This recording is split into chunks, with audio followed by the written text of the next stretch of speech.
চলে আসছি পিৎজা হাটে ঢুকতেই ফাতেমা আপুর চোখে একটা ফুচকা অ্যান্ড চটপটির দোকান পড়ে। অতঃপর সে লোভ সামলাতে না পেরে ওই ফুচকা দোকান থেকে ফুচকা অ্যান্ড চটপটি দুইটাই অর্ডার করে ফেলে।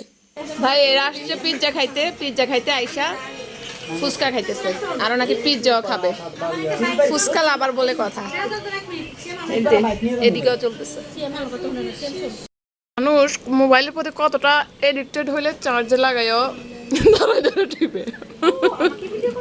হ্যাঁ তোমাকে এসে আমরা পিৎজা অর্ডার করি আর পিৎজা আসতে আসতে আমরা একটু সঞ্জিতার গান শুনি। এই হলো আমাদের পিৎজা গাইস, কি যে ইয়াম্মি লাগছে।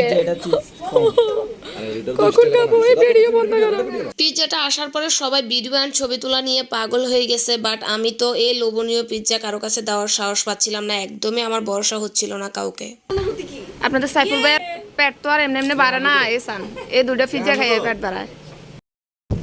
কাটতে এত দেরি হয় কেন ভাই? এতক্ষণ অপেক্ষা করা যায়? একটা পিৎজা কাটতে যদি এত লেট হয় ভাই খাবো কখন? আর এত মজাদার একটা পিৎজার জন্য তো এতক্ষণ অপেক্ষা করা যায় না। কি সুন্দর করে ডেকোরেশন করে দিয়েছে দেখেন, কোন সুন্দর ছিল পিৎজার ডেকোরেশনটা, তেমনি খেতেও জাস্ট ইয়াম্মি ছিল।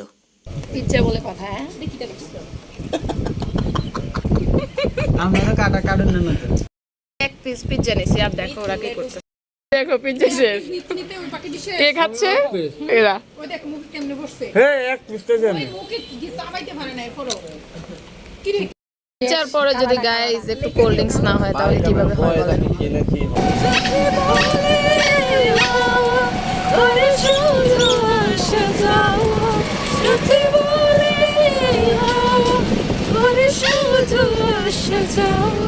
হায় হায় রে দিনে যায় রে দুনিয়া ধরে কাছে যাবো কবে পাবো